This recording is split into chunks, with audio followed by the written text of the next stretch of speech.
Mana yel-yel tuh? Kelas 4 beraksi. Walau panas terik matahari, berjumlah kali kelas 4 beraksi. Begitu itulah yang pasti, itu pasti. Hari esok adalah milik kita. Kita jadikan kelas 4 juara.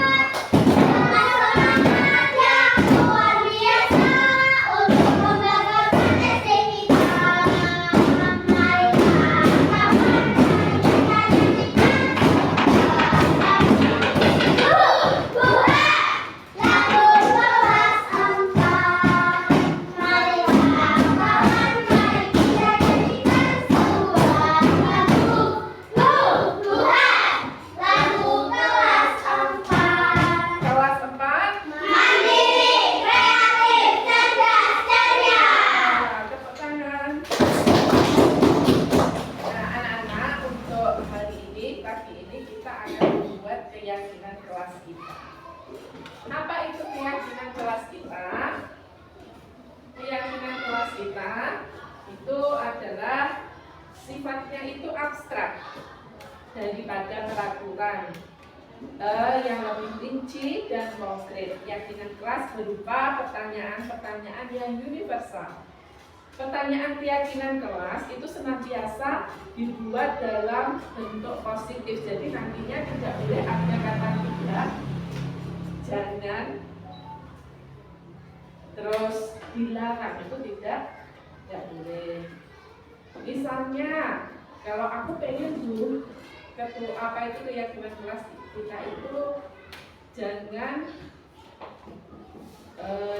berkata kotor. Jadi hilangkan itu kata jangannya. Jadi dengan berkata sopan. Seperti itu ya. Nanti Bu Sufa akan membagikan kertas seperti ini.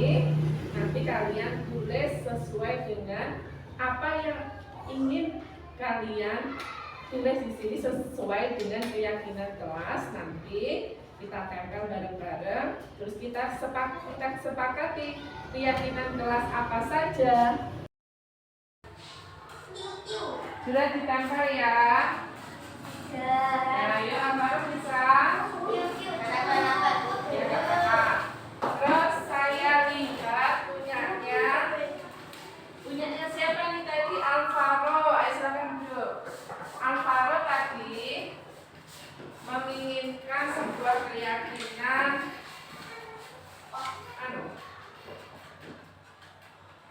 tidak boleh membuang sampah di kelas. Berarti kalau kita jangan menggunakan tidak, berarti jadinya gimana? Membuang sampah pada tempatnya. Atau kita bikin menjaga kebersihan bagaimana? Menjaga kebersihan dengan tidak membuang sampah, berarti kita menjaga kebersihan. Sepakat? Nah, kita ambil yang menjaga kebersihan. Semua punya gambarnya nih. Menjaga kebersihan. Ada yang apa itu, silakan ditempel dulu dikasih lem. Ya yuk. Kita sepakati bahwa yang pertama adalah menjaga kebersihan. Sebetulnya bagaimana?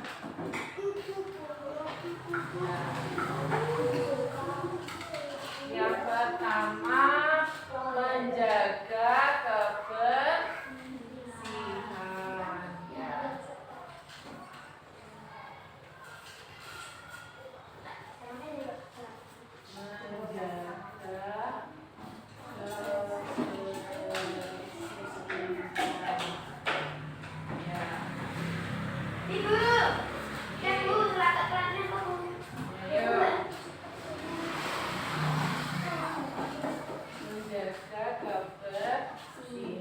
Terus yang kedua ini saya ambil punyanya siapa ya? Punyanya Tiara. Saling bekerja sama antar teman. Kalau kita persingkat, saling bekerja sama gimana? Gimana? Oh iya, punyanya Ana.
saling menghormati tadi sudah.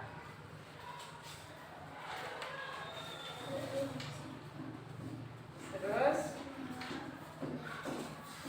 ini punyanya Azam juga ingin saling menghormati antar teman. Terus ada lagi nih punyanya si Alvaro, belajar dengan giat. Setuju?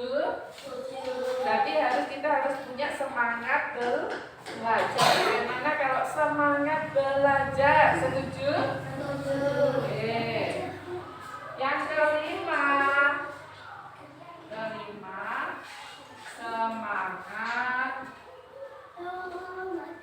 semangat belajar.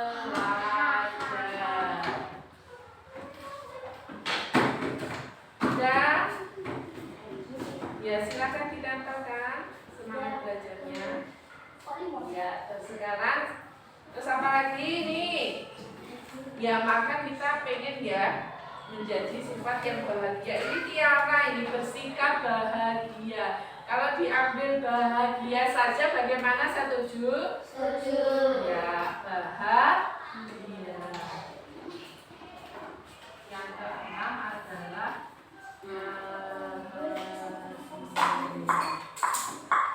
silakan ditambahkan.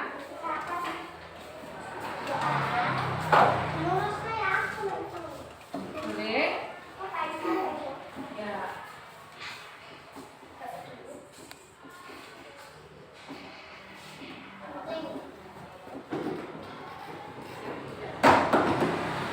Jadi kita sepakat yang pertama apa kita belajar bersama-sama? Menjaga kebersihan. Tidak kurang kompak. Menjaga kebersihan. Dua, Saling bekerja sama. tiga, Saling menghormati. empat, Berkata sholat. lima, Semangat belajar. enam. Bahagia. Jadi kalian sepakat untuk bahwa keyakinan kelas ini kalian mau berjanji untuk mentaatinya. Ya. Berarti itu yang sampai 1 sampai 6 itu ya harus apa itu kalian harus apa karena sudah menjadi kesepakatan bersama, sudah menjadi keyakinan kelas kita, maka harus kita laksanakan. Setuju? Setuju. Kita laksanakan dengan ikhlas. Tepuk tangan untuk kelas 4.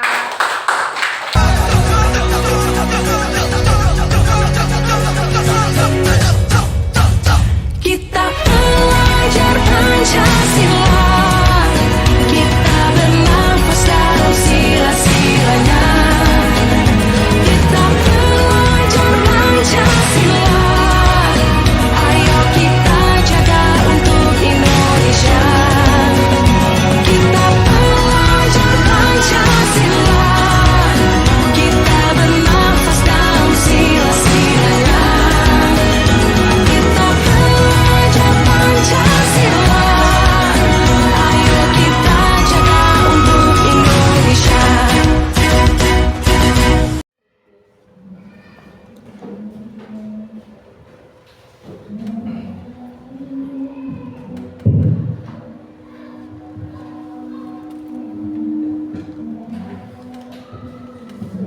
Bismillahirrahmanirrahim.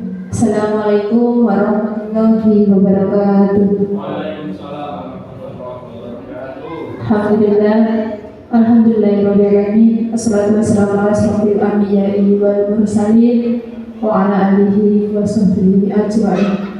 Rabbi shrah li sadri wa yassir li amri wahlul 'uqdatam min lisani yafqahu qawli. Amma ba'du. Yang terhormat Bapak Kepala SDN Bayu Wetan,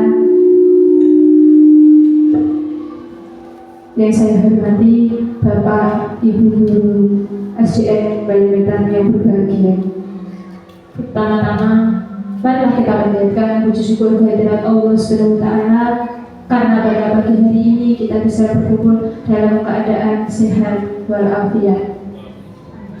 Tak lupa sholawat serta salam tetap senantiasa kita curahkan kepada junjungan kita Nabi besar Nabi Muhammad Sallallahu Alaihi Wasallam yang kita nantikan sesaatnya di yaumul kiamat nanti. Amin amin ya rabbal alamin. Terima kasih. Selamat datang dalam kegiatan pengimbasan modul 1.4 budaya positif dari program guru penggerak calon guru penggerak angkatan 9 Ibu Sulfa Fatma Wardani SPD. Langsung saja pembukaan, marilah kita buka acara pada hari ini dengan umul kitab bersama-sama. Al-Hadiyah wa Uliniyatul Sholihah. Al-Fatihah.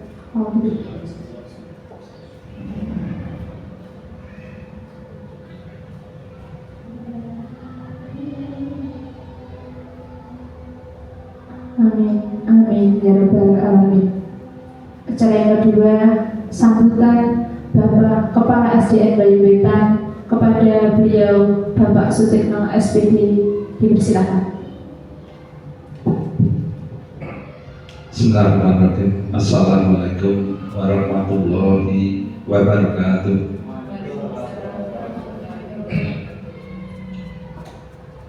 Bapak Ibu Guru Penggerak Angkatan 9 Kecamatan Martajo jumlah 5 personil yang saya hormati, Bapak Ibu Guru SDN Bayu Wetan yang sama juga. Alhamdulillah wa syukurillah nikmatillah la haula wa la quwwata illa billah. Puja dan puji syukur kehadirat Allah Subhanahu wa taala yang telah memberikan banyak limpahan rahmat taufik hidayah kepada kita semua, di mana kita semua masih diberkahi umur panjang dan barokah, beri keselamatan, kesehatan, keselamatan. Yang paling utama kita masih dalam iman dan Islam yang istiqomah. Semoga kelak kita selalu dalam lindungan Allah Subhanahu wa taala. Allahumma amin. Salawat dan salam tetap dicurahkan dengan kita panutan kita Nabi Agung Muhammad sallallahu alaihi wasallam. Semoga kelak kita mendapatkan syafaatnya. Amin amin ya rabbal alamin. Bapak Ibu, diri beserta semua yang saya hormati, alhamdulillah hari ini hari Jumat tanggal 21 ya dari bulan Oktober, salah satu guru dari SDN Bayu Wetan yaitu Bu Sulfa Fatma Wardani telah berhasil mengikuti guru penggerak angkatan 9 dan hari ini melakukan pengimbasan modul 1.4 ya, tentang budaya positif.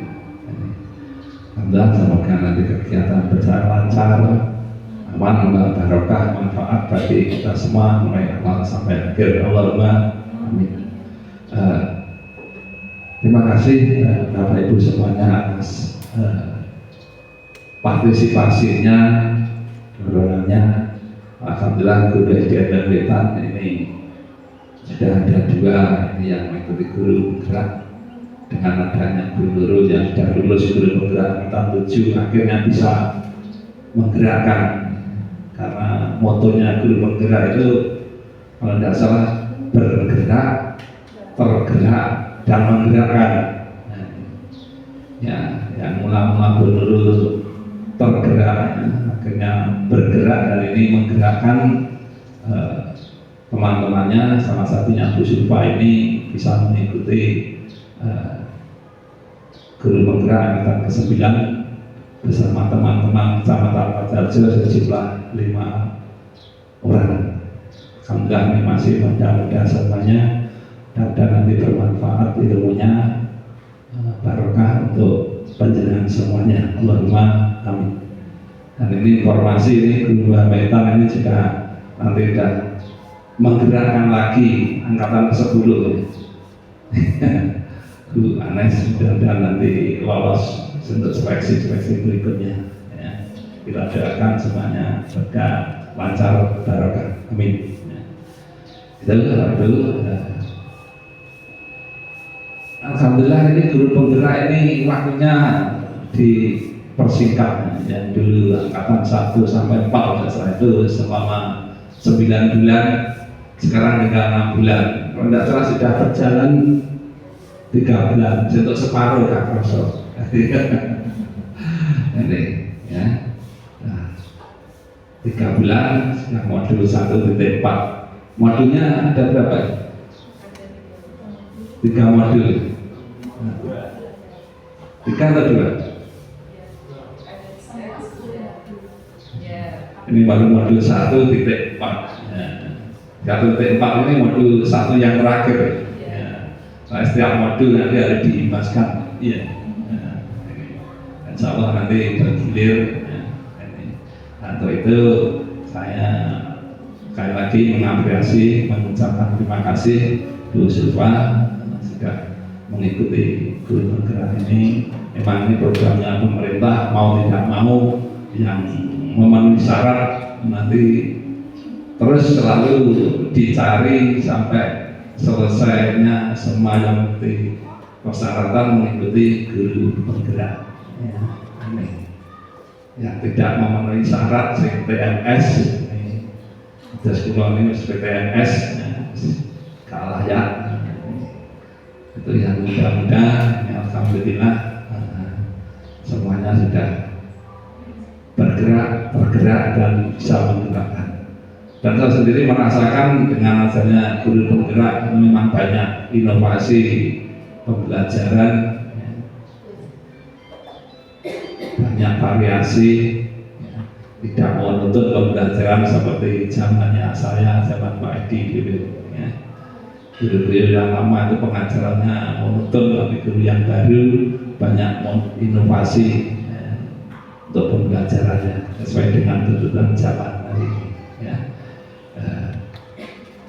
Saya hanya bisa mendoakan semuanya guru penggerak angkatan 9 nanti mengikuti dengan lancar, dimudahkan, dilancarkan, dan ilmunya bermanfaat untuk panjenengan semua dan untuk semuanya saja bisa bermanfaat, barokah, manfaat di dunia wa dunia wal akhirah. Allahumma amin. Nah, itu yang harus saya sampaikan dengan mengucap Bismillahirrahmanirrahim. Kegiatan pengimbasan budaya positif guru bergerak angkatan 9 atas nama Bu Sulfa saya nyatakan dimulai. Terima kasih. Wassalamualaikum warahmatullahi wabarakatuh.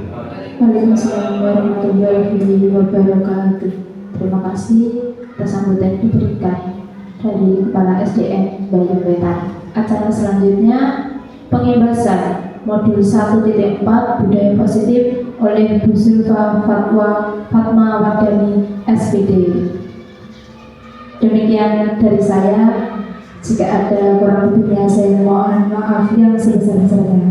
Sedikit ada pantun, semoga dengan pantun ini menambah semangat kita untuk belajar bersama, semangat kita mengikuti pengimbasan dari Bu Sulfa. Jalan-jalan ke desa Bagi, tidak lupa ke desa Jajar. Mari kawan kita bersinergi, tetap semangat menjadi guru pembelajar. Boleh tepuk tangan. Luar biasa. Terima kasih. Jika ada katanya saya mohon maaf yang sebesar-besarnya. Wassalamualaikum warahmatullahi wabarakatuh. Waktu saya serahkan sepenuhnya kepada Bu Sulfa. Monggo selamat mengikuti sampai selesai.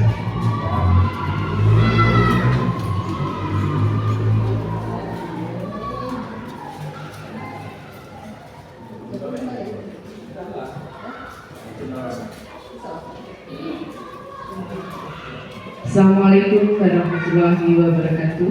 Waalaikumsalam warahmatullahi wabarakatuh. Alhamdulillah alladzi arsala rasulahu bil huda wa dinil haq liyudhhirahu 'ala dini kullihi wa kafa billahi shahida. Asyhadu an la ilaha illallah wa asyhadu anna Muhammadan abduhu wa rasuluhu amma ba'du. Yang terhormat Bapak Kepala SDN Bayu Wetan, yang kami hormati Bapak Guru SDN Bayu Wetan.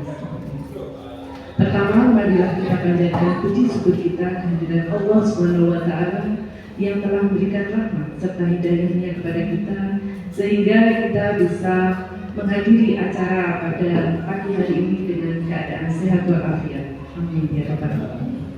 Kedua, salawat serta salam senantiasa tercurahkan kepada junjungan kita Nabi Agung Muhammad SAW yang selalu kita nantikan syafaatnya di yaumul qiyamah. Amin. Amin ya rabbal alamin. Ketiga, saya Zulfa Fatmawardhani, calon guru penggerak Angkatan 9 SDN Bayangwetan Kartoharjo Magetan, ingin menyampaikan penjelasan modul 1.4 tentang budaya positif. Masih semangat Bapak Ibu?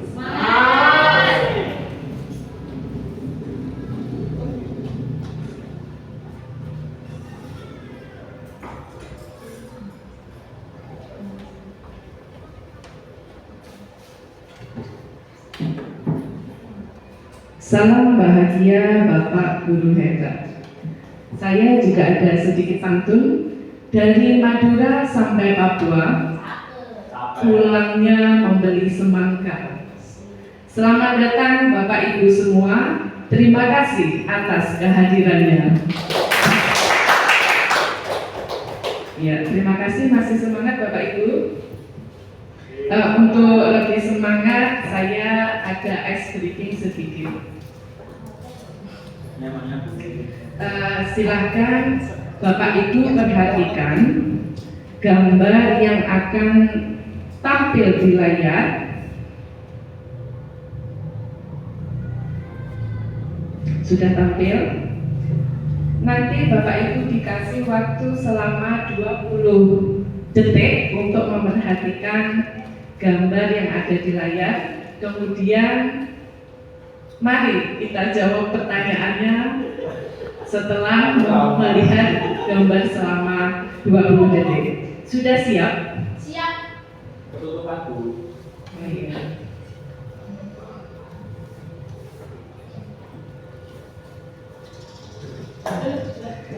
Ini masih intro. Silakan diperhatikan dulu. Waktunya 20 detik.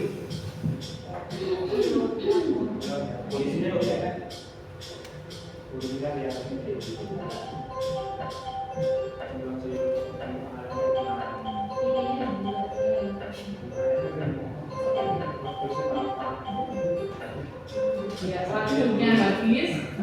Silakan menjawab pertanyaan yang ada di layar. Berapa jumlah ayam? Ayamnya 5. Ya. Berapa jumlah domba? Berapa jumlah ayam dan domba? 10. Coba kita lihat ya, apakah sesuai dengan jawaban Bapak Ibu? Ya, benar sekali. Ayamnya ada 5, domba 4, jadi jumlahnya 9. Tepuk tangan untuk Bapak Ibu. Ya, masih semangat ya? Saya lanjutkan.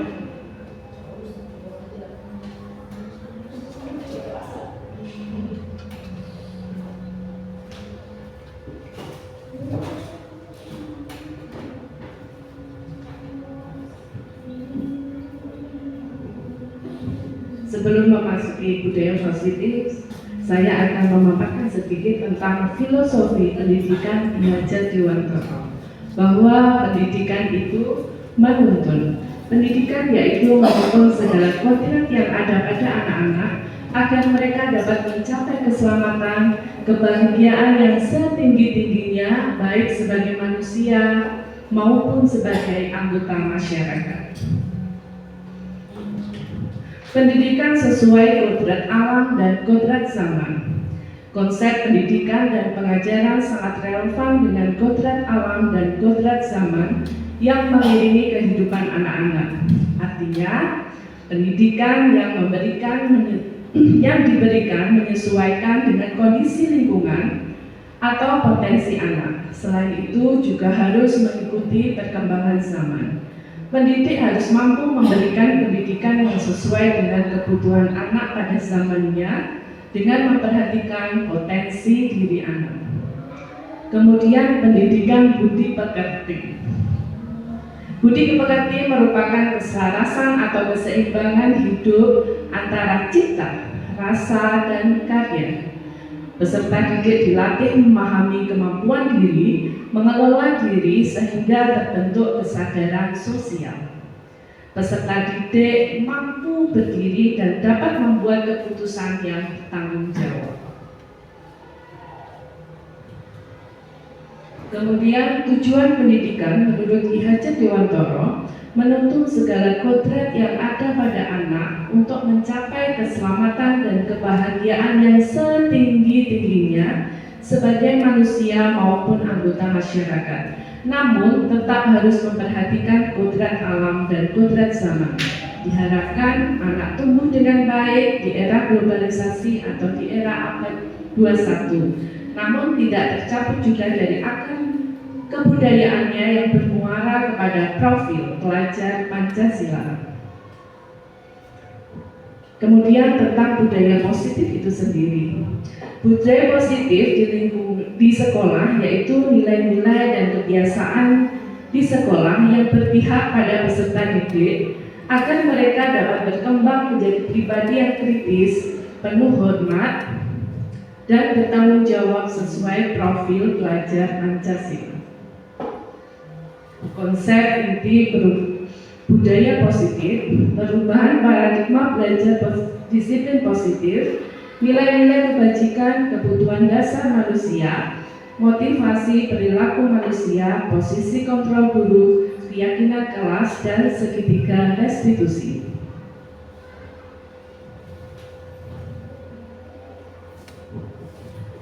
Yang pertama, pembelajaran dengan paradigma baru. Pembelajaran dengan paradigma baru merupakan pembelajaran yang dirancang berdasarkan prinsip pembelajaran berdiferensiasi, sehingga para peserta didik belajar sesuai kebutuhannya berdasarkan tahap perkembangan sesuai teori psikologi modern untuk mewujudkan profil pelajar Pancasila.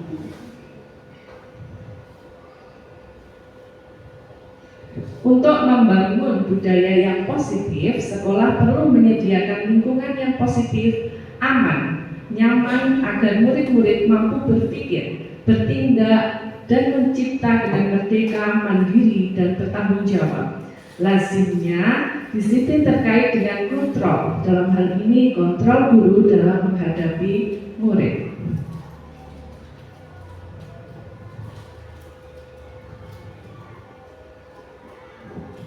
Kemudian perubahan paradigma teori kontrol. Berikut ini paparan dari Dr. William Gleason dalam kontrol teori untuk meluruskan atau tentang miskonsepsi tentang kontrol atau ilusi kontrol. Miskonsepsi tentang teori kontrol. Ilusi guru mengontrol murid, ilusi bahwa semua penguatan positif, efektif, dan bermanfaat. Ilusi bahwa kritik membuat rasa bersalah mampu menguatkan karakter, bahwa ilusi bahwa orang dewasa berhak untuk memaksa. Ini menurut William Gleason.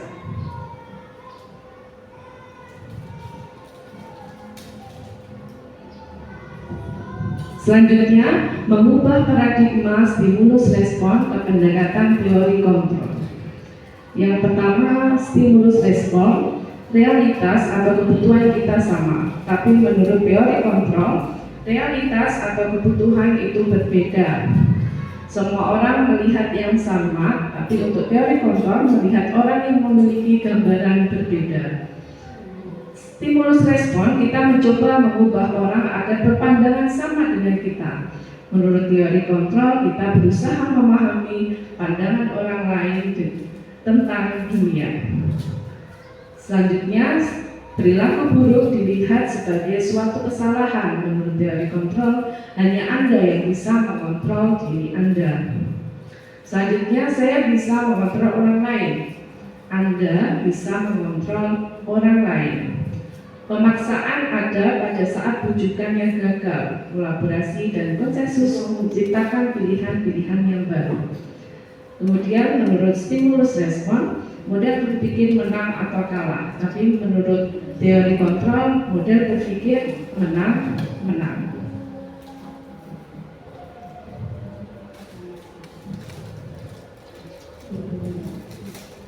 Kemudian disiplin. Apakah disiplin itu? Kata disiplin sering kaitkan dengan tata tertib, teratur pada kepatuhan pada peraturan. Kata disiplin juga sering dihubungkan dengan hukuman, padahal itu sungguh berbeda karena belajar dengan disiplin tidak harus dengan memberi hukuman. Menurut Ki Hajat Dewantoro, disiplin yang dimaksud adalah disiplin diri yang memiliki motivasi internal. Jika kita tidak memiliki motivasi internal, maka kita memerlukan pihak lain untuk mendisiplinkan kita. Selanjutnya, konsep disiplin positif merupakan unsur utama dalam perwujudan budaya positif di sekolah. Tujuan kita adalah menjadi seorang pendidik yang memiliki disiplin diri sehingga mereka bisa berperilaku dengan mengacu kepada nilai-nilai kebajikan yang universal dan memiliki motivasi intrinsik, bukan ekstrinsik. Tujuan dari disiplin positif sendiri menanamkan motivasi pada murid-murid kita, yaitu untuk menjadi orang yang mereka inginkan dan menghargai diri sendiri dengan nilai-nilai yang mereka percaya. Ketika murid-murid kita memiliki motivasi tersebut, mereka telah memiliki motivasi intrinsik yang berdampak jangka panjang, motivasi yang tidak akan berpengaruh pada adanya hukuman atau hadiah. Mereka akan tetap berperilaku baik dan berlandaskan nilai-nilai kebajikan karena ingin menjadi orang yang menjunjung tinggi nilai-nilai yang mereka hargai. Teori motivasi perilaku manusia.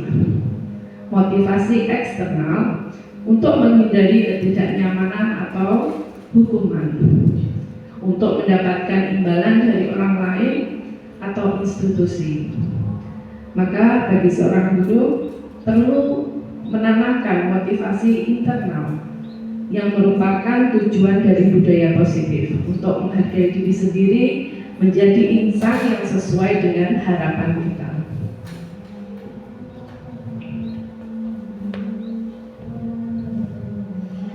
Selanjutnya tentang keyakinan kelas. Keyakinan kelas adalah nilai-nilai kebajikan atau prinsip-prinsip universal yang disepakati bersama secara universal, lepas dari latar belakang suku, negara, bahasa, maupun agama.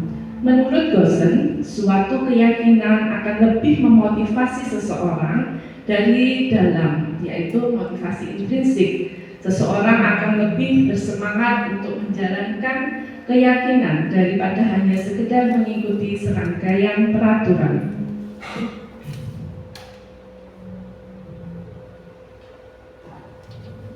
Mengapa tidak peraturan saja? Mengapa harus ada keyakinan kelas? Di sini ada bermacam-macam pertanyaan tentang peraturan. Mengapa kita memiliki peraturan harus menggunakan helm bila mengendarai kendaraan roda 2? Mengapa kita memiliki aturan 3M, menggunakan masker, mencuci tangan, dan menjaga jarak 1,5 meter? Mengapa kita memiliki peraturan yang harus datang tepat waktu pada saat mengikuti pelatihan? Untuk mendukung motivasi intrinsik, kembali ke nilai-nilai keyakinan lebih menggerakkan seseorang dibandingkan mengikuti serangkaian peraturan-peraturan.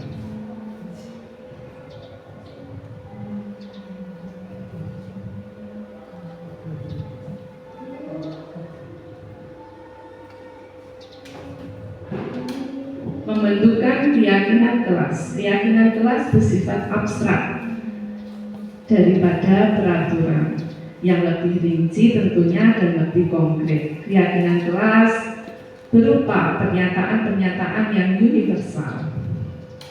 Pernyataan keyakinan kelas senantiasa dibuat dalam bentuk positif, jadi tidak menggunakan kata dilarang, jangan atau tidak.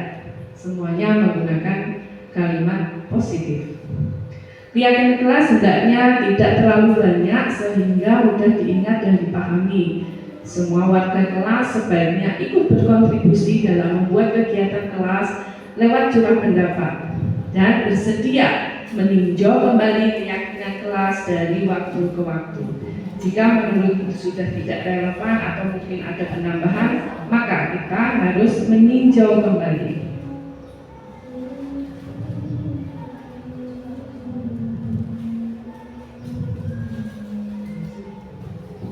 Selanjutnya, perbedaan antara peraturan dan keyakinan kelas yang dituju. Misalnya, selalu kembalikan buku ke tempatnya.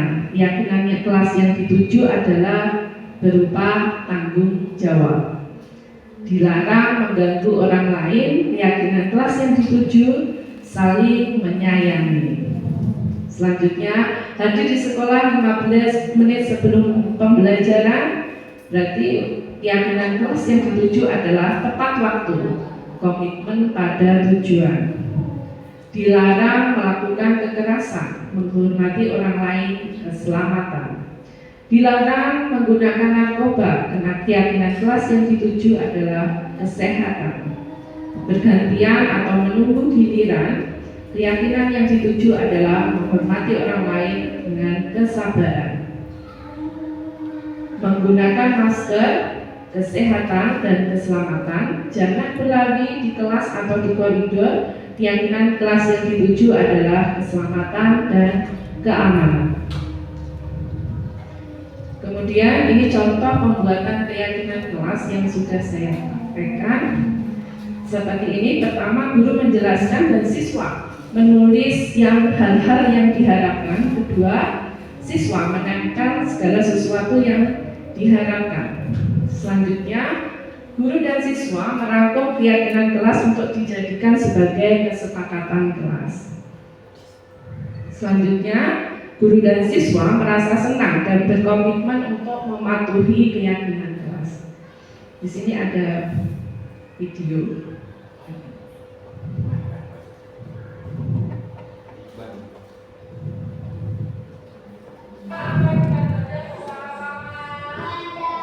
Ini setelah penerapan, setelah selesai diskusi, setelah memilih keyakinan kelas apa yang sudah ada di kelas kita.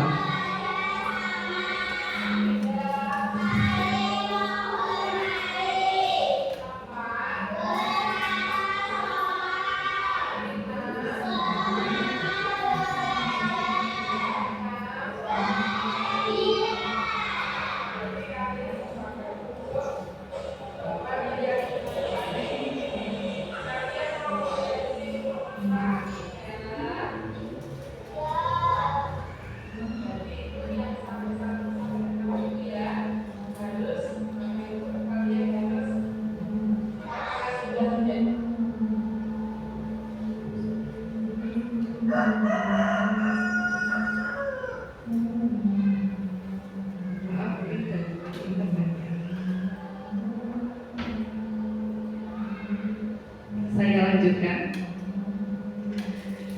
Hasilnya yang sudah saya praktekkan seperti ini yang dari anak-anak. Kemudian saya bikin yang lebih bagus dan akhirnya menjadi keyakinan kelas saya dan sudah ada di kelas saya. Selanjutnya tentang penghargaan. Penghargaan itu baik atau buruk ya. Penghargaan itu pengaruhnya jangka panjang dan jangka pendek. Penghargaan bisa saja mematikan kreativitas. Penghargaan merusak hubungan. Penghargaan itu menghukum. Penghargaan itu tidak efektif. Biasanya anak-anak jika dikasih penghargaan sudah melakukan suatu kebaikan akan stuck di sini saja. Saya sudah membuat ini dan sudah mempunyai penghargaan. Jadi intinya sangat mematikan kreativitas. Anak tidak bisa berkembang.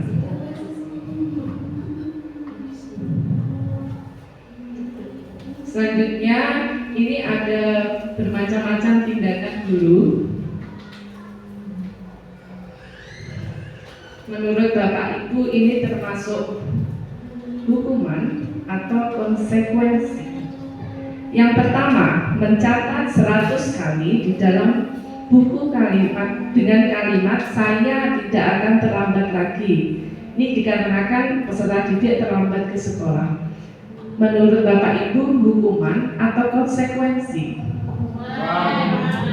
Lari mengelilingi lapangan 2 kali karena terlambat hadir ke sekolah. Berdiri di bawah tiang bendera selama 1 jam karena terlambat hadir ke sekolah. Kita lihat lagi. Membersihkan tumpahan air di meja tulis karena tersenggol pada saat belajar. Ya, konsekuensi. Konsekuensi atau hukuman? Meminta murid tidak mengenakan sepatu seharian di sekolah karena tidak mengenakan sepatu hitam. Lari mengelilingi lapangan 2 kali karena terlambat 10 menit untuk pelajaran PJOK. Kita lihat.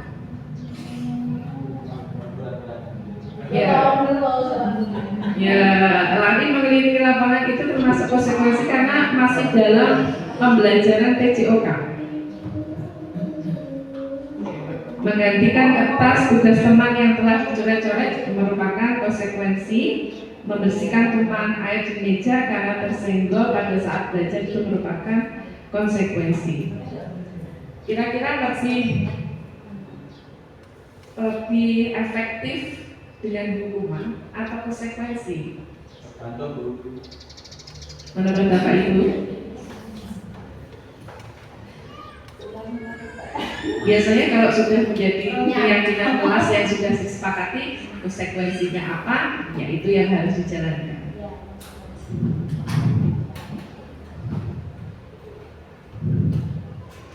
Selanjutnya, ya perbedaan antara hukuman dan konsekuensi.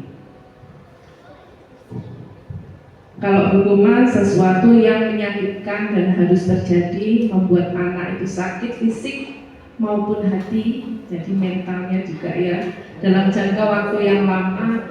Anak membenci kedisiplinan, merupakan sebuah paksaan, konsep diri yang buruk. Anak belajar menyembunyikan kesalahan, marah, merasa bersalah, dipermalukan, merasa tidak dihargai. Sedangkan konsekuensi sesuatu yang harus terjadi, membuat anak merasa nyaman dalam jangka waktu yang pendek. Anak menghargai kedisiplinan. Stimulus atau tanggapan mendorong anak agar mudah menyesuaikan diri. Konsepsi diri yang baik, anak belajar untuk mematuhi peraturan. Kehilangan hak dibuat tidak nyaman atau diasingkan untuk sementara, tapi itu hanya sementara saja. Selanjutnya,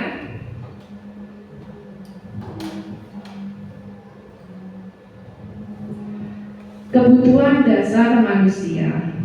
Kita sebagai manusia mempunyai 5 kebutuhan dasar. Yang pertama, kebutuhan bertahan hidup atau survival, cinta dan kasih sayang, love and belonging, kebebasan, freedom, kesenangan, fun, kekerasan, kekuasaan, power. Nah, sebagai seorang guru, anak-anak itu juga memiliki 5 kebutuhan dasar tersebut. Maka kita sebagai pendidik harus senantiasa memenuhi kelima kebutuhan dasar murid kita agar tumbuh kembangnya itu bisa optimal. Selanjutnya 5 posisi kontrol guru. Di antaranya guru sebagai penghukum, membuat rasa bersalah, sebagai teman, pemantau, dan manajer.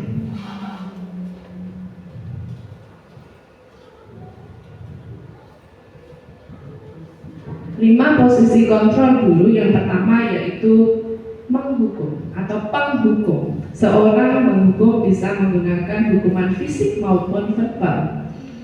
Membuat orang merasa bersalah, Biasanya guru akan bersuara lebih lembut, jadi anak-anak merasa lebih bersalah. Yang ketiga, sebagai teman, guru pada posisi ini tidak akan menyakiti murid, namun akan tetap berupaya mengontrol murid melalui persuasi. Yang keempat, posisi monitor atau pemantau.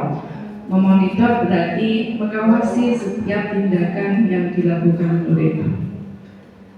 Selanjutnya, manajer. Respon yang ditunjukkan yang menunjukkan tanggung jawab guru dalam posisi yang terakhir ini adalah manajer. Manajer adalah posisi mentor di mana guru berbuat sesuatu bersama dengan murid, mempersilahkan murid untuk mempertanggungjawabkan perilakunya, mendukung murid agar dapat menemukan solusi atas permasalahannya sendiri. 5. Posisi kontrol. Dampaknya untuk murid, jika sebagai penghukum, murid akan senantiasa mengulangi kesalahannya. Sebagai pembuat rasa bersalah, merasa rendah diri. Jika posisi kontrol itu sebagai teman, maka dampaknya pada murid itu akan lemah, tidak mandiri, suka tergantung. Selanjutnya, jika guru itu sebagai pemantau, maka ini menitik beratkan pada sanksi atau hadiah untuk dirinya, untuk diri si anak. Sedangkan posisi guru sebagai manajer, dampaknya pada anak adalah bisa mengevaluasi diri, bagaimana cara memperbaiki dirinya.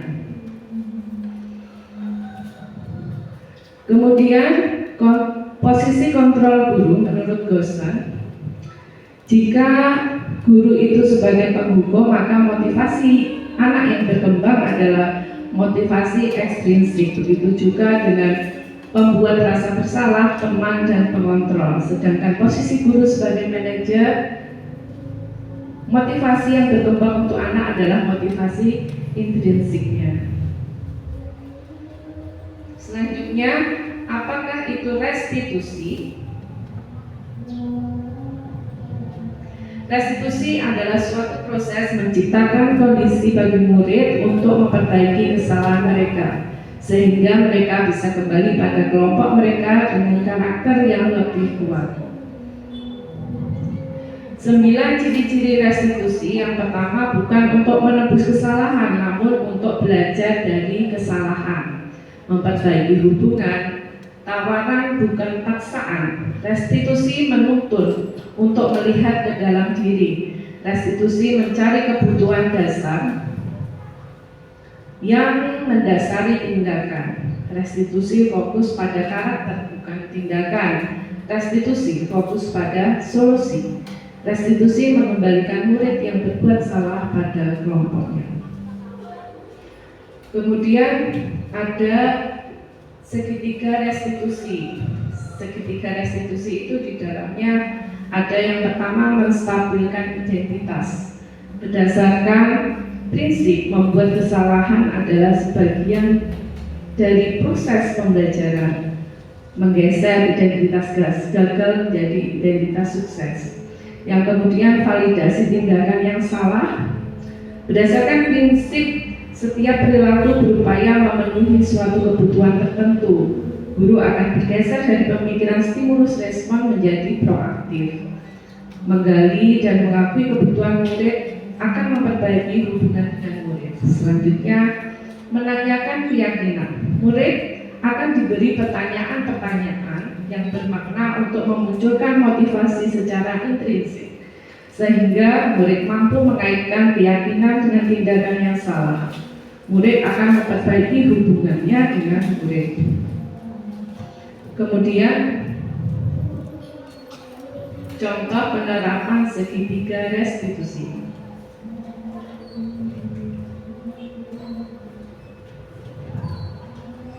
Ini yang sudah saya lakukan.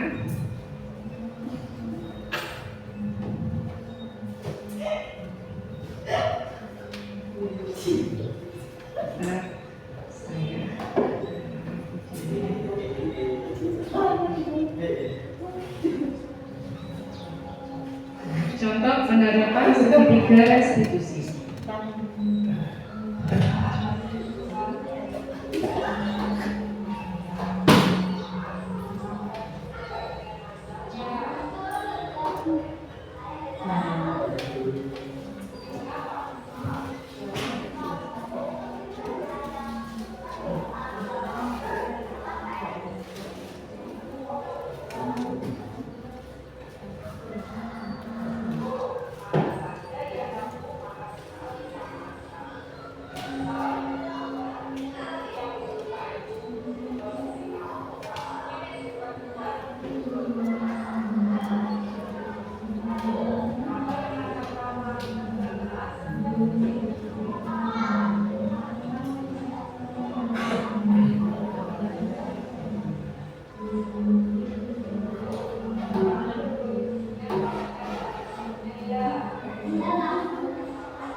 Ya, ini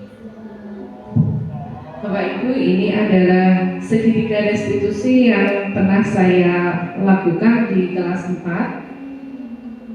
Demikianlah presentasi saya pada pagi hari ini. Mungkin ada tanggapan dari Bapak Ibu?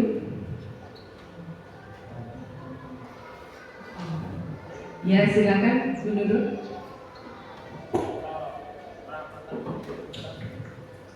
Alhamdulillah, luar biasa Bu Silva. Terima kasih materi-materi yang diberikan tadi dari program Guru Penggerak, sangat menginspirasi, sangat bermanfaat sekali. Saya mencuplik sedikit tentang keyakinan kelas. Benar sekali, jika anak-anak itu diajak untuk membuat keyakinan kelas, tentunya dengan sesuai apa yang dia inginkan, ya. Itu tentunya anak lebih semangat untuk belajar. Dan kalau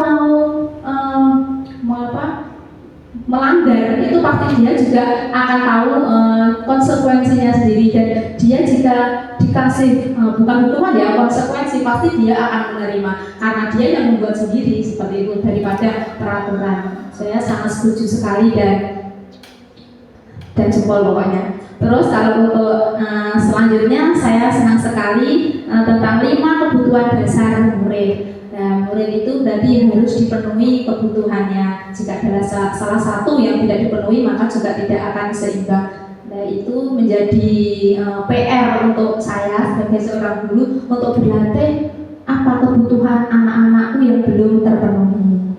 Dan saya sangat tadi ya tersinggung ya, karena saya ini adalah tipe orang yang penghukum.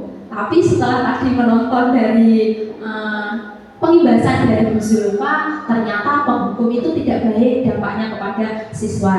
Saya pikir saya menjadi posisi kontrol seorang teman itu menjadi sudah bagus ternyata. Jika kalau saya berteman dengan anak, pasti anaknya nanti sama saya juga akan manut. Ternyata juga salah anggapan saya. Ternyata posisi kontrol yang tepat adalah manajer itu. Terima kasih Bu Zulfa, luar biasa ilmu yang panjenengan berikan, sangat menginspirasi, sangat bermanfaat bagi saya. Semoga untuk lembaga kita dan peserta didik juga. Terima kasih. Terima kasih Bu Nurul untuk tanggapannya. Saya juga setuju bahwa kita sebagai seorang guru harus memperhatikan dan memenuhi, tidak hanya memperhatikan saja, tetapi memenuhi 5 kebutuhan dasar murid kita. Kita ingin murid kita, apalagi di SD ya, ingin tumbuh kembangnya itu secara optimal. Untuk penerapan segitiga restitusi, saya senang sekali. Waktu pas penerapannya pertama, saya agak ragu menerapkan itu, tapi ternyata setelah saya menjalaninya, dari awal anak-anak menemukan kesalahannya sendiri, menemukan solusinya sendiri, dan kembali ke keyakinan kelas yang sudah disepakati. Terima kasih Bu Nurul. Mungkin ada pertanyaan? Ya, silakan Bu Anissa. Terima kasih Bu Zulfa atas kesempatannya luar biasa sekali ya, penjelasannya dari awal sampai akhir. Banyak sekali ilmu yang kami peroleh, terutama kami selaku teman sejawat ya. Sejak adanya CGP ini banyak sekali ilmu yang baru yang saya peroleh. Kemudian cuma sharing saja ya Bu Zulfa. Ini apakah ada kesulitan ketika panjenengan itu menerapkan budaya-budaya positif di dalam kelas? Nah, kemudian jika ada kesulitan itu apa saja kesulitannya, biar nanti mungkin kami bisa mengurangi dampak dari kesulitan tersebut. Terima kasih. Terima kasih, luar biasa pertanyaan dari Bu Anesta tentang kesulitan apa ketika menerapkan budaya positif di sekolah, tentu di kelas ya terutama. Jelas sekali pasti kesulitan itu ada. Yang pertama, saya harus mengubah mindset diri saya sendiri, pembiasaan yang mengubah pola pikir saya yang biasanya instruksi ke anak-anak itu menjadi sebuah kesepakatan. Itu juga perlu waktu yang tidak sebentar. Kemudian menyatukan visi sekolah pada seluruh komponen di sekolah itu juga memerlukan waktu yang tidak sebentar, memerlukan waktu yang tidak serta-merta langsung berhasil begitu. Kemudian proses adaptasi dari kebiasaan lama ke kebiasaan baru itu, mungkin yang lama kita sudah terbiasa dengan jangan begini, jangan begitu, tidak boleh ini, tidak boleh itu, seperti itu, terus ke kebiasaan yang baru. Mungkin karakter yang dibangun di kelas pun juga merupakan kesulitan bagi saya. Karakter baik yang sudah dibangun di kelas itu tentunya berbeda dengan karakter yang ada di keluarga, mungkin di lingkungan masyarakat. Yang penting kita konsisten dalam menjalankan budaya positif ini. Baik kita konsisten menjalankan antara guru dan murid. Kalau untuk di sekolah kita tidak bisa bekerja sendiri, perlu adanya kolaborasi dan kerjasama antara guru, rekan sejawat, siswa, kepala sekolah, bahkan dengan orang tua. Begitu, intinya kita harus konsisten melaksanakan budaya positif. Terima kasih Bu Andes. Mungkin itu dari saya. Untuk kesimpulan pengimbasan budaya positif ini, tentunya untuk mewujudkan sekolah yang berbudaya positif ini membutuhkan proses yang dilakukan itu tidak singkat, memerlukan waktu yang lama. Selain itu, proses ini juga membutuhkan keterlibatan semua pemangku kepentingan di sekolah agar budaya positif ini bisa dijalankan dengan baik. Terima kasih Bapak Ibu. Mungkin sekian dari saya, kurang lebihnya saya mohon maaf yang sebesar-besarnya. Ada pantun dari saya, dari Cikampek ke Tasikmalaya, pulangnya membawa mangga. Mari Bapak Ibu guru semua, kita wujudkan insan cendekia berkarakter profil pelajar Pancasila. Salam bahagia Bapak Ibu guru hebat. Wassalamualaikum warahmatullahi wabarakatuh.